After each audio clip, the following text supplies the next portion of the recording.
Our God is a mysterious God. And He works in ways that you and I cannot understand, and we might as well not even try. He declares this very thing in His Word. And He makes it very clear how different He is. In Isaiah chapter 55 and verses 8 and 9, "For my thoughts are not your thoughts, neither are your ways my ways, saith the Lord. For as the heavens are higher than the earth, so are my ways higher than your ways, and my thoughts than your thoughts." He is a God who is doing some amazing, eternal things in your life and in mine, whether we realize it or not. And as He does what He does, we often find ourselves standing back, scratching our heads and wondering about what is going on. There are times when we find ourselves caught up in the whirlwind of God's eternal plan and with things going on that seem to make no sense at all. You know, God is in control, but you have no idea what He's up to, and sometimes that sense of the unknown bothers us. And it bothers us deeply when it really shouldn't. In fact, it should comfort us to know that such a superior being is in full control of everything. Because otherwise, He wouldn't be God. So what would be the point? He would just be like us. And we definitely don't want that. When we realize what a mess we sometimes make of things, why would we want someone on our level? And why do we try to put him on our level when we can't? Why would we want someone on our level, making a mess on top of the mess that we make? That wouldn't make any sense. We should be glad. We should be very grateful that we can't understand it all. And that is the place that Jeremiah finds himself in these verses. He's in prison, and God is doing something that he cannot fully comprehend. Since we also find ourselves in that same prison from time to time, it might be helpful for us to look at what Jeremiah experienced. And I'd like to take these passages from the book of Jeremiah and show you some facts about this prison that you need to know. So let's join Jeremiah in the prison of his purposes, of God's purposes. This prison can be many different things. It can be a prison, a place of confusion. And the circumstances of life can be confusing. Even before Jeremiah arrived in this prison, his life had been a series of devastating circumstances before he even got to this point. So let's take a brief look at the trials that that were faced by this faithful prophet that led up to this. And just some of these alone that led up to what, before he even went to prison, would break many of us. He had been denied. You think about how important these things are in your life and how you get to the very end of your life. And then when you realize at that very moment, more than any other time in your life, that the only thing that matters is those that you love. Nothing else matters at that moment. And think about what that would mean to you if you were told, as Jeremiah was in Jeremiah chapter 16 and verses 1 through 4, he is denied the comforts of love and family. The word of the Lord also came to me, saying, "You shall not take a wife, nor shall you have sons or daughters in this place. For thus saith the Lord concerning the sons and daughters who are born in this place, and concerning their mothers who bore them, and their fathers who begot them in this land. They shall die gruesome deaths. They shall not be lamented, nor shall they be burdened buried, but they shall be like refuse on the face of the earth. They shall be consumed by the sword and by famine, and their corpses shall be meat for the birds of heaven and for the beasts of the earth. So God was actually protecting them, but at the same time, he didn't have the comfort of love and family that we depend on so much for our stability. He had been denied the comforts of encouragement and even friendship. He had none. In Jeremiah chapter 15 and verse 10, "Woe is me, my mother, that you have borne me, a man of strife and a man of contention to the whole earth. I have neither lent for interest, nor have men lent to me for interest. Every one of them curses me." All of them. All of them. He had no friends. Think about how important we talk about how our friends are to us. He had none. Jeremiah preached the truth and stood for God, and not a single person said, "Thank you," or offered a word of encouragement and friendship. And preachers today may complain about, "I just wasn't encouraged after giving that sermon." Or, "I worked so hard and I didn't get any thanks for it." Well, Jeremiah never received any. Never received it. Never. Think about that. And we depend on that. We depend on encouragement. We depend on our friends. We depend on our brethren. He didn't have it. He had been denied the comfort of personal liberty. In Jeremiah chapter 32 and verses 2 and 3, "For then the king of Babylon's army besieged Jerusalem, and Jeremiah the prophet was shut up in the court of the prison, which was in the king of Judah's house. For Zedekiah, king of Judah, had shut him up, saying, 'Why do you prophesy and say, Thus saith the Lord, Behold, I will give this city into the hand of the king of Babylon, and he shall take it.'" Wasn't about, is this the truth? And can we examine if this is the truth? It says, why are you saying this? What right do you have to say this truth? How dare you?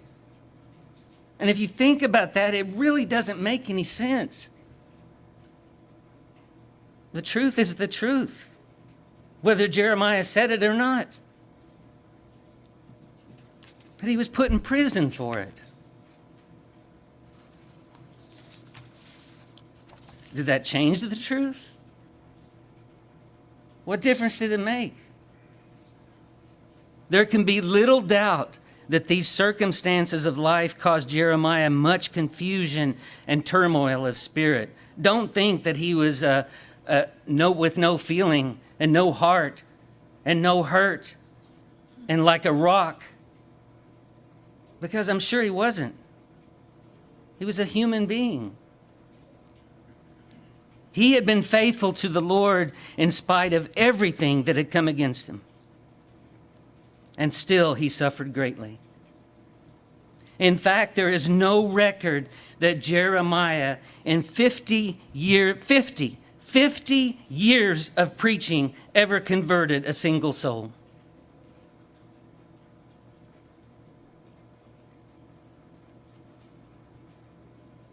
And preachers today become discouraged. I bet you can't top Jeremiah. If we just look only at the circumstance of our own lives, we can also find ourselves confused at times. Life is hard, and at best, and sometimes it seems that God's children carry a greater portion of the burden than others do. You know why it seems that way? Because we do. Well, is that anything new in other walks of life? Look at your own job and what happens to you when you do it well. Look in the book of Ecclesiastes.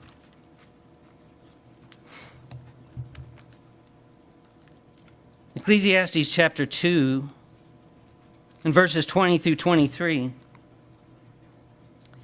There I turned my heart and despaired of all the labor in which I had toiled under the sun. For there is a man whose labor is with wisdom, knowledge, and skill, yet he must leave his heritage to a man who has not labored for it. This also is vanity and a great evil. For what has man for all his labor and for the striving of his heart with which he has toiled under the sun? For all his days are sorrowful and his work burdensome. Even in the night his heart takes no rest. This also is vanity. Does it sound familiar if you do a good job at work that more work is put on you? Because it's true. Does it sound familiar where you live in a country where those that do work hard are penalized and is taken away from them and given to others? Does it sound familiar? Because it's true. That's why it sounds familiar.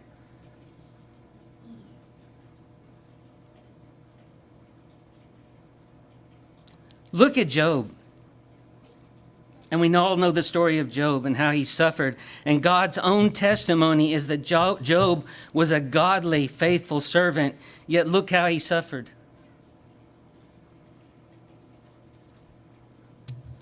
And consider Jesus above all others.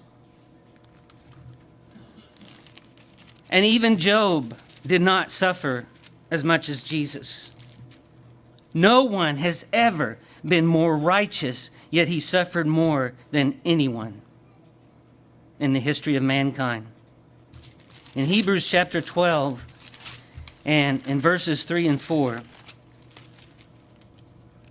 for consider him who endured such hostility from sinners against himself, lest you become weary and discouraged in your souls. You have not yet resisted to bloodshed, striving against sin.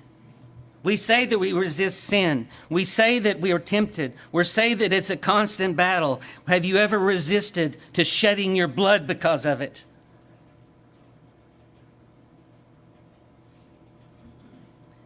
And doesn't that make us feel pretty guilty and pretty small when we give in to it? When he resisted to the point of bloodshed. What we fail to see is that God is operating on a higher plane than we can see. He is doing things that we cannot fathom.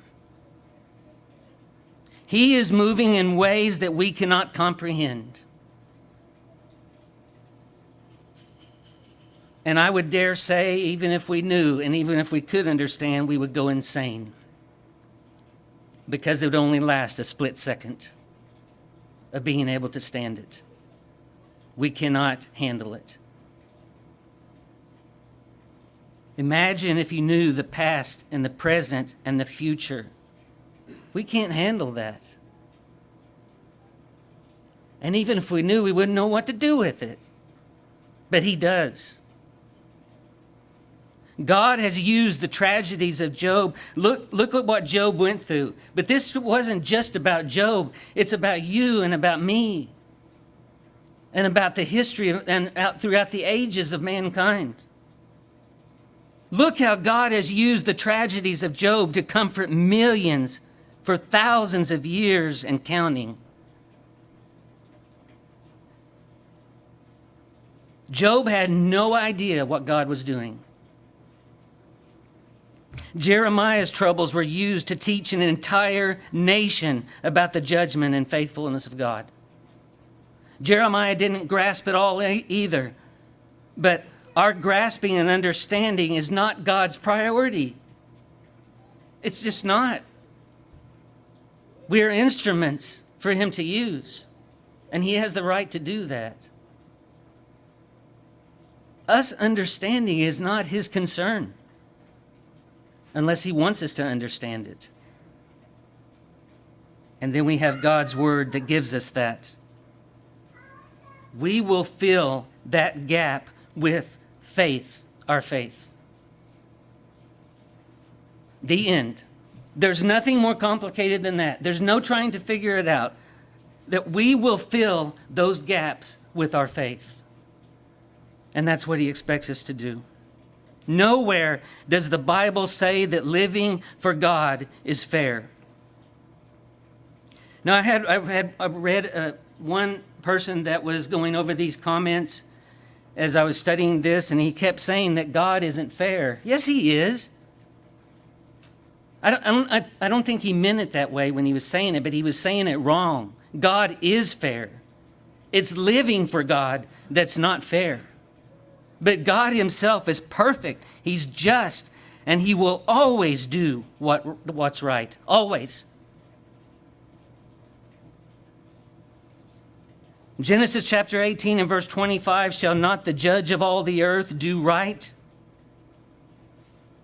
The creator of all things and the judge of the earth, wouldn't he be able to do it right? Of course he can. If he had that much power to create everything, why would he not have the power to control it?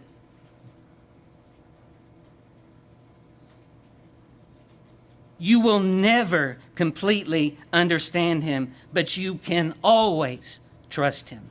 Always. The complication, and it's in his word, it's recorded in his word how we can do that. The complications of life can be confusing. Here is Jeremiah. He's preaching the message of God that God has given him. He holds nothing back, but he tells the truth, and he's thrown into prison for his efforts. It must have seemed to Jeremiah that he was being shelved by God in a way. Surely his situation made no sense to him at all. And have you ever been there? The wheels of life can spin fast at times, and there are times when they seem to spin out of control, and in fact your life can become derailed in the blink of an eye. And you think of a train, and as you see it traveling at a high rate of speed along a track, and everything seems to be going so smooth and so quickly and so nicely, and where you're going exactly where you want to go, and the next thing you know, you're off the rails. And it can happen in a split second of our lives. Another person gets that promotion and you're passed over. Your spouse comes in one day and tells you that they don't want to be married to you any longer. That child in whom you have invested the best years of your life turns on you and goes off and away from the church.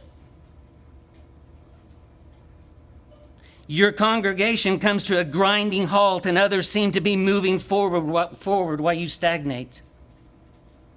That doctor gives you devastating news about you or your loved one's health.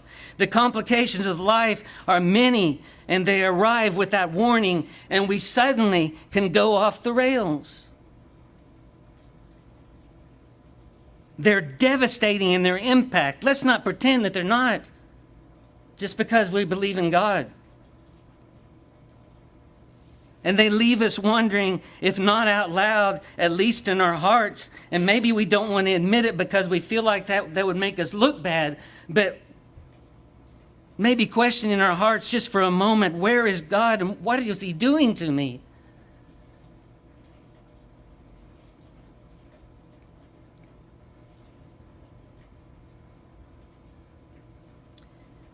God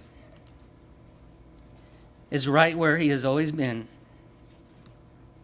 and he's there to help you through it. There's your answer. If you turn to him. Remember John the Baptist, the great preacher and prophet who was locked away for preaching the word of God? He faced such a time of doubt and confusion. We're not alone in our confusion over life's complications. It's recorded all throughout the Bible. What you're going through and what you might go through in this life, it's nothing new. You may feel like it is and no one else is going through it, but it's nothing new. It's normal. The commands of life can be confusing. Jeremiah was locked up in a prison. He'd been preaching that Judah is about to fall into the hands of Nebuchadnezzar, king of Babylon. And even as he languishes in prison, the Babylonians are coming to execute God's judgment on the Israelites for the rebellion and their idolatry. Jeremiah has even prophesied that Judah will go into Babylon captivity for 70 years. And in the middle of this impossible situation, Jeremiah's uncle sends his son Hanamel to Jeremiah, asking Jeremiah to redeem a piece of property that belongs to Jeremiah's family. Well, this made no sense. The Babylonians surely possessed that land already, and even if they didn't, they would soon and would for the next 70 years. Yet Jeremiah was being asked to pay money for a piece of property they would never be able to farm or even to see. Does that make any sense? No, but God told him to do it.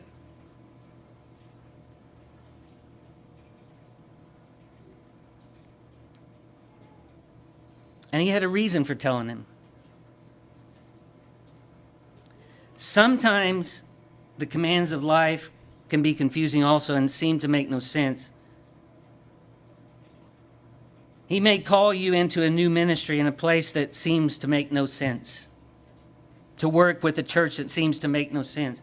He might uproot you from your job that you thought was permanent, and all of a sudden it's not. He may uproot you from a church where you have served for years, and he may require you to give up something that you love very much. You may lose everything. And he may make a request of your life that seems insane on the surface. But when God shuts you up in a prison of his purposes, you can expect him to require some strange things. He doesn't ask these things from us to confuse us.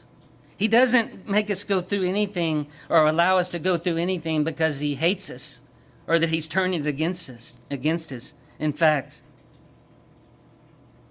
it may just be the opposite, and it is to accomplish his purposes.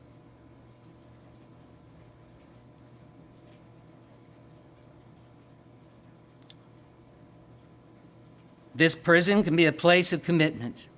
Even though Jeremiah was in a difficult place, it's interesting to watch his life. And he's one of my favorites in the Bible. I just keep going back to Jeremiah. He was confused about his circumstances, but he was committed to doing the Lord's will anyway. The prison became a place of communion. Look in Jeremiah chapter 32 and verse 16. Now when I had delivered the purchase deed to Baruch the son of Neriah, I prayed to the Lord, saying, Ah, Lord God, behold, you have made the heavens and the earth by your greatest power and outstretched arm. There is nothing too hard for you. You show loving kindness to thousands and repay the iniquity of the fathers into the bosom of their children after them. The great, the mighty God, whose name is the Lord of hosts, you are great in counsel and mighty in work, for your eyes are open to the ways of the sons of men, to give everyone according to his ways, according to the fruit of his doings. This was right after he was told to buy the land that he would never see, and it would make no sense. But he didn't question God. He turned around and praised him. And that's what we should do. He didn't understand these circumstances, and he didn't understand what God was doing in his life. But he used that time as a time of personal growth and communion with the Lord. And this follows up with a couple of Wednesday nights ago, and it continues with our daughter-in-law's sister, and everything she was going through, and how she learned to use this time to not try and figure it out, which was her health issues, but to turn to God and let him figure it out and get closer to him. Turn to the one who does have the answers. Jeremiah praised the Lord for his greatness, his glory, and his power. He praised him for his past works. He was in a hard place, but he turned to God in that prison, and he spent time with him. These hard places of life can affect us in one of two ways. They can drive us away from him, or they can drive us to him. When we find ourselves in one of the prison experiences of life, there's no better thing for us to do than to pray.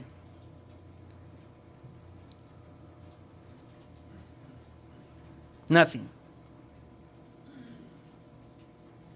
When we turn from our fears and doubts and our confusion to face the Lord, we're allowed to step out of our reality and into his presence. Prayer brings us into contact with the help and resources we need to make it through our prison times. And eventually, we end up going back to our perfect example, Jesus. And in Luke chapter 6, and in verses 11 and 12, Jesus himself shows us.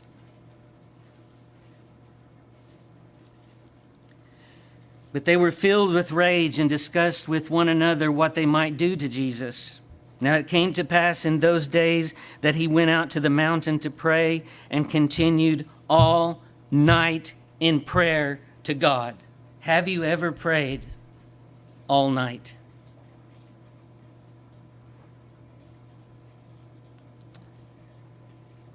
He went out to a mountain. Do you think the TV was playing? Do you think kids were playing in the background? Do you think you were on your way to work and running out the door? Oh yeah, I didn't pray, so let me do that right now? No. It went to the mountain, and it was deathly quiet. And he knelt down and he prayed between him and God. No time limits, no distractions, just peaceful quiet. Perfect, peaceful quiet. Him and God. When's the last time you did it?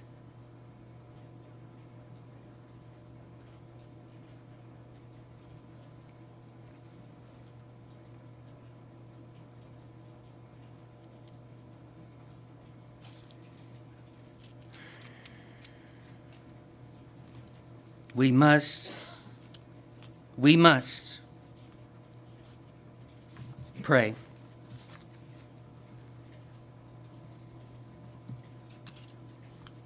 Surely, Jeremiah felt all alone and deserted in his prison. Yet God was still with him. He spoke to him there, and God even used that prison to meet the needs in Jeremiah's life. While others were starving, we read about this in Jeremiah chapter 37, God used the prison to feed his man. Others there were starving, but not Jeremiah.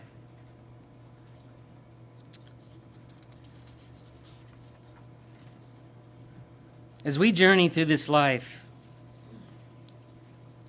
we often find ourselves in what can only be described as prisons. These prisons of his purpose. We can find hope and comfort in our prison by leaning on the promises of God. As God told Jeremiah in verse 27 of chapter 32, behold, I am the Lord, the God of all flesh. Is there anything too hard for me? This is the same God that you have available to you today.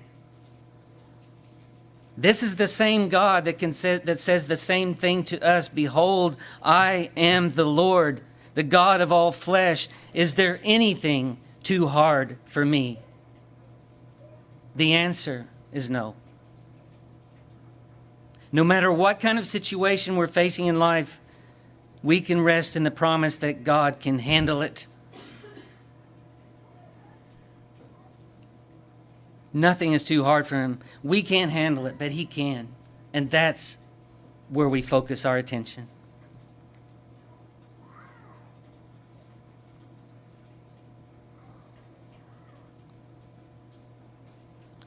Are you in the prison of his purposes today?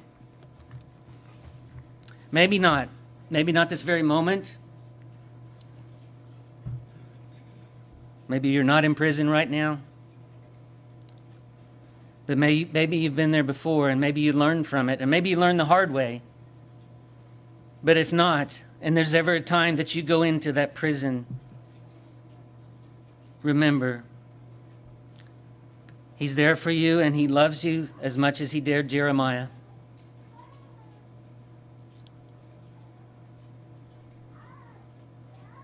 Are you confused and concerned about some of the things that are happening to you?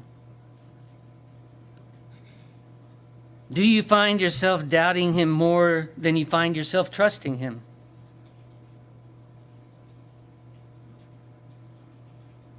If so, and maybe you went to the point of doubting him so much that you turned away from him. And if so, we welcome you this morning. This is God's invitation to come to him and come back to him and realize, whether in prison or not, your relationship with him can be exactly the same. Because he loves you. He loves you so much. How do we know that? He gave his only son to die for you. The end. I challenge anyone in this world to say one thing that he could have done that was deeper than that. If there's one thing that he could have done to prove how much he loved you, you can't name what it is because it doesn't exist. We invite you to come while together we stand and sing.